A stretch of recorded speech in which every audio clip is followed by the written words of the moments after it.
gue dapat banyak pertanyaan mengenai status gue dan juga asumsi-asumsi mengenai apakah status gue green card atau PR apa segala macam.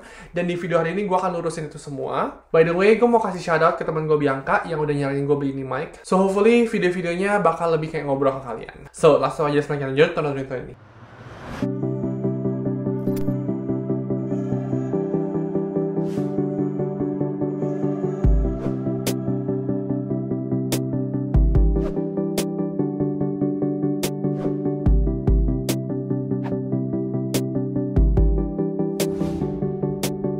Disclaimer, gue itu bukan immigration attorney, jadi semua yang gue ngomong di sini adalah berdasarkan dari pengetahuan dan pengalaman pribadi gue.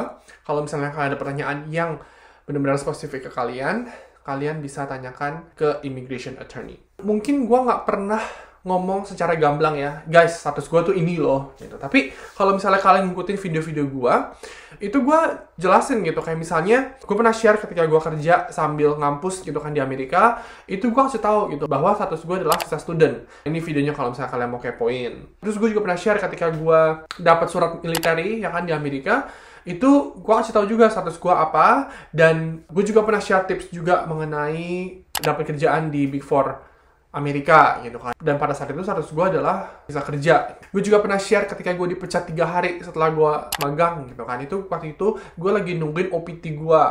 Nih videonya di sini kalau misalnya kalian juga menonton.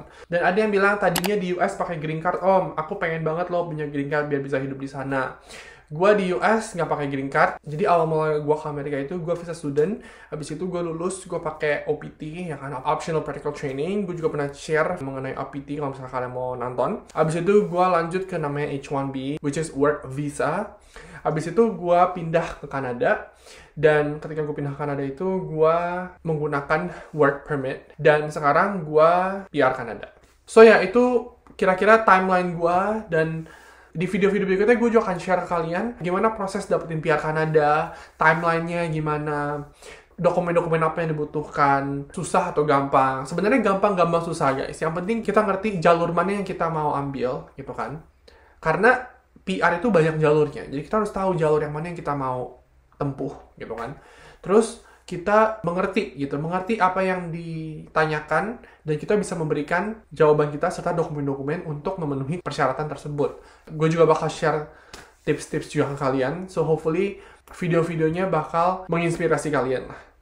Gue apply PR ini sendiri, dan menurut gue kalau misalnya gue bisa apply sendiri, gue yakin kalian juga bisa apply sendiri.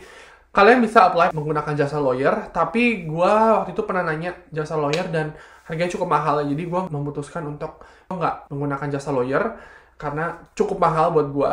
PR application fee-nya aja udah mahal gitu kan, ribuan gitu. Jadi kalau misalnya gue harus bayar PR application plus biaya lawyer, aduh, gue jujur gue nggak sanggup gitu. Dan akhirnya gue memutuskan untuk apply sendiri, dan gue dapet gitu.